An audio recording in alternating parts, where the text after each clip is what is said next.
KG দরে সবজি কিংবা মাছ মাংস তো আমরা কিনেই থাকি, কিন্তু যদি বলি কেজি দরে কিনতে পারবেন মুদ্রা, অবাক হবে নিশ্চয়ই। অবাস্তব মনে হলেও আফ্রিকার ছোট্ট দেশ সোমালিল্যান্ডে ঘটছে এমনই ঘটনা। কেজি দরেই বিক্রি হচ্ছে দেশটির মুদ্রা। হাটবাজারে কেনাকাটা করতে গিয়ে দেখলেন মাছ, আলু, পটলের বদলে বিক্রি হচ্ছে টাকা। টাকা দিয়ে টাকা কেনা, টাকা তো নয়, এগুলোর কোনো দাম নাই, এর জন্য মানুষ বিক্রি করতেছে।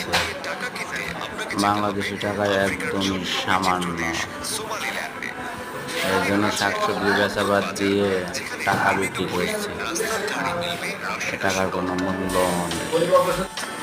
কেউ যদি টাকা কিনতে চান তাহলে ওখানে গিয়ে ঢুকবেন না, এগুলো একদম ভুয়া। মূল্যমান ছিল প্রায় ভালো 9,000 লাগলে শিলিংয়ের শেয়ার কাছাকাছি। করবেন।